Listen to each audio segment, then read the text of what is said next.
Welcome back to the GSMC Sports Podcast. We just finished up giving our picks for the Sweet 16. Now sticking with basketball, but moving on to the NBA. We had a handful of very entertaining games last night in the association. Feel like during this part of the season we get a lot of dry games, but we had action all around, and there are a couple teams that I wanted to specifically focus in on, starting with the Phoenix Suns, who, as we've seen since the All-Star break, they have really been staggering, just over 500, and as a result are currently the 7 seed in the Western Conference. They've gotten passed by a handful of teams, and now they are really fighting for their lives in the play-in tournament. Now, they're of course just half a game behind Dallas for the 6th spot, so there is a very reasonable chance that they could end up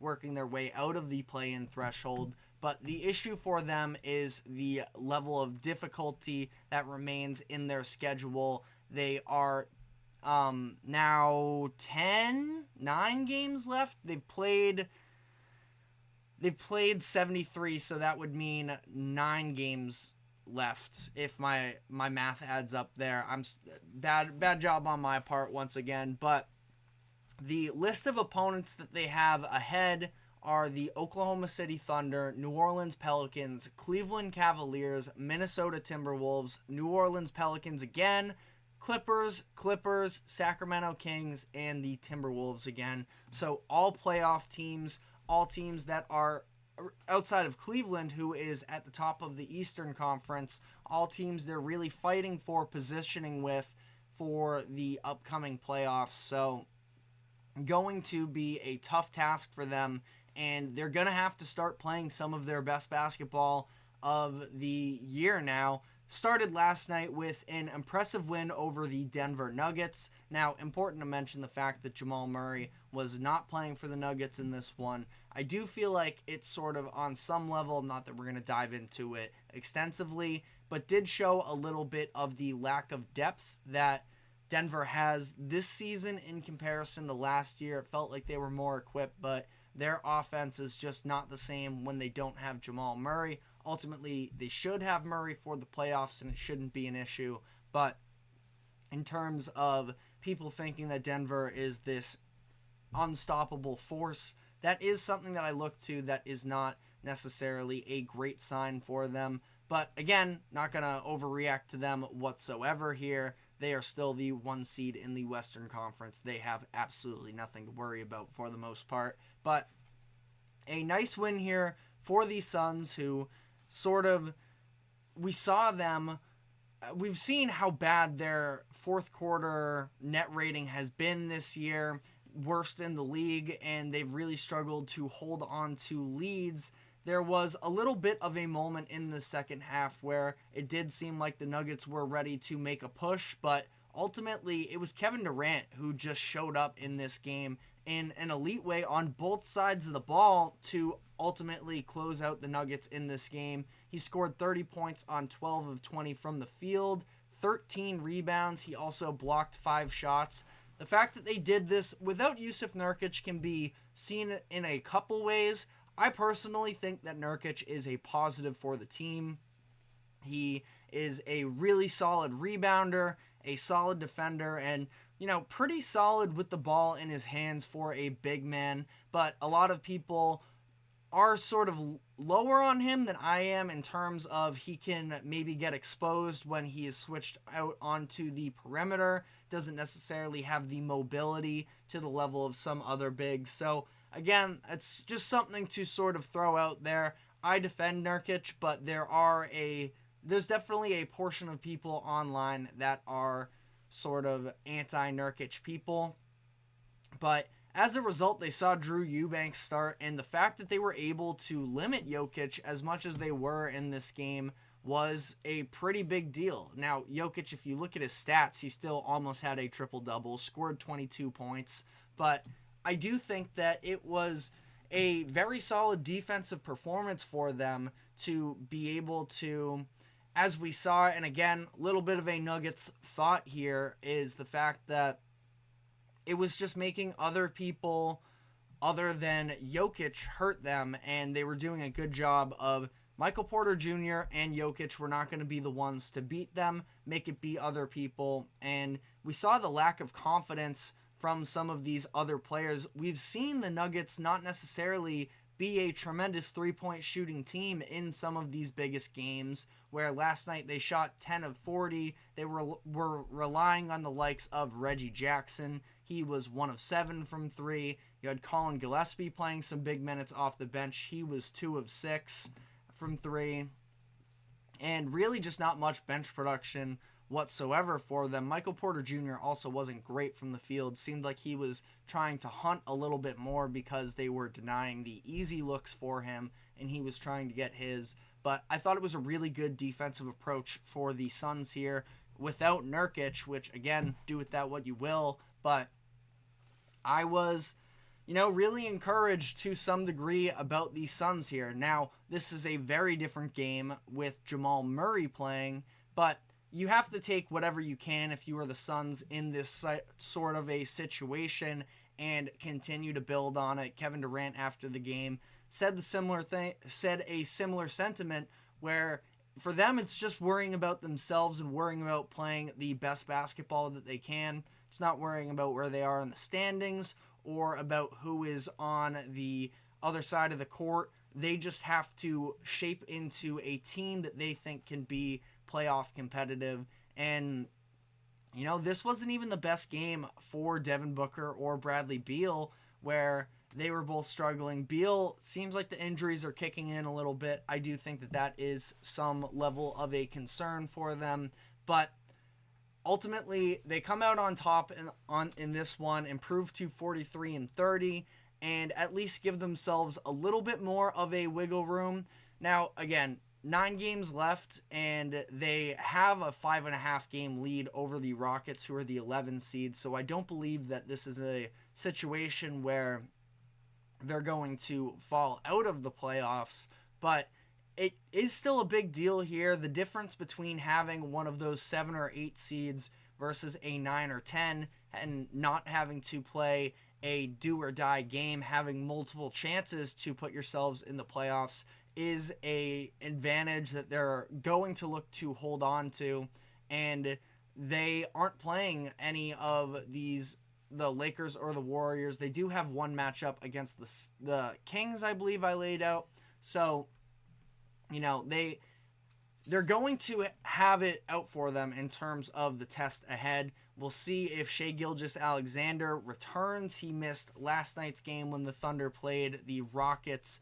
They play the Suns and the Thunder matchup tomorrow night in Oklahoma City. As the Suns, you can look at it from a couple different perspectives. They do need to a little bit be battle tested here, ultimately beating up on some of the bad teams such as San Antonio. I mentioned them. They did just have a 2-game series in which they split with the Spurs even without Victor Wembanyama. So maybe that's not totally fair, but beating up on some of these bad teams isn't going to do it for them.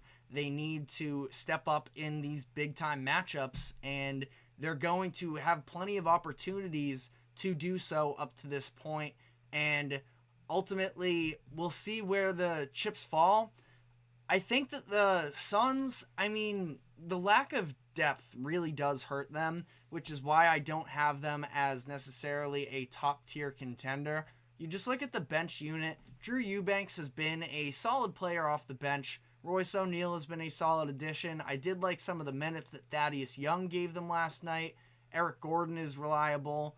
Bol, you never really know what you're going to get from him. So it's not a bad group necessarily, but there's not much creation. Now they have 3 ultimate creators, at least ideally, in Kevin Durant, Devin Booker, and Brad Beal. Brad Beal, I'm just not that high on.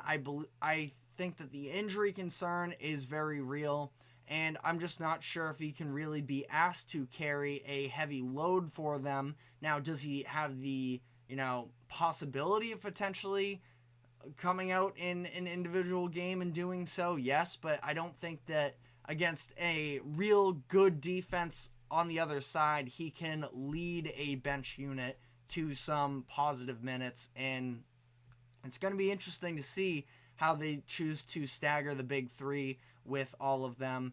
They don't have that real point guard that can sort of take on the role for them. So whichever one of the three are on the court are going to have to be initiating a lot of it. Now, Beal had 7 assists last night, so that's I suppose somewhat of a positive. But again, the Suns in this situation are sort of up against it. The fact that their schedule is as difficult as it is down the stretch here means that there were instances earlier in the year where they should have been taking care of business more, and they weren't. And ultimately, when you look back at their season, there aren't too many losses that necessarily stand out to be, super glaring and really bad, but still, they find themselves in a Western Conference that is extremely competitive, and that's just the reality of the situation. You look at the teams that are under them as well, in the Kings, the Lakers, the Warriors. These were all playoff teams from last year, and the Suns are 13 games over 500, so it's not like they've been bad by any means this season. It's just a matter of when you make a trade for Kevin Durant, your expectations are to win a championship, and the window is maybe not necessarily wide open, in the years to come. So you got to capitalize in these next few seasons. It starts with this year, and they are not out of it, but definitely not in the best situation possible. If you look at the top of the Western Conference, it's the Nuggets, the Timberwolves, and the Thunder are the top 3 seeds. It's going to be those 3 in some order when the playoffs come around. So let's say the Suns are hovering around the 6, 7, 8 seed. Those are going to be the matchups. I do think that they can probably put up a series against the Timberwolves and the Thunder. A little bit of these younger teams maybe don't have the same level of experience. The Thunder could make things, or the Timberwolves, I should say, can make things very interesting. They have the defenders that can sort of guard up against a Kevin Durant and Devin Booker a little bit better than the Thunder can, but the Thunder also have a bench that is much deeper than what the Suns have, and they can throw all different types of looks out at the Suns. So we'll see. I am really looking forward to the Western Conference playoffs. I'm a little bit less excited for the Eastern Conference, where some of the teams at the bottom, you do look at the Heat, who can be dangerous. The 76ers, if they bring back Joel Embiid, that is definitely not your traditional 8 seed. We'll see how healthy he would be in such a scenario as well. But the West is what really gets me excited. We should have a combination of some emerging young players such as SGA and Anthony Edwards that could potentially make their mark on the league. Not to mention Zion and what's going on with the Pelicans, how good they've been as of late. They are dealing with a Brandon Ingram injury currently, though, which is definitely not helping them. But ultimately should be great. And that is, the conversation surrounding the Suns. There's another big market team in the Western Conference, in the Warriors, that are hovering around the line of falling out of the playoffs. And last night we saw a bit of a concerning moment early in that game against the Magic, where Draymond Green got himself ejected again. So we will be diving into that and the implications that follow in the next segment. So stick with us, and we will be right back.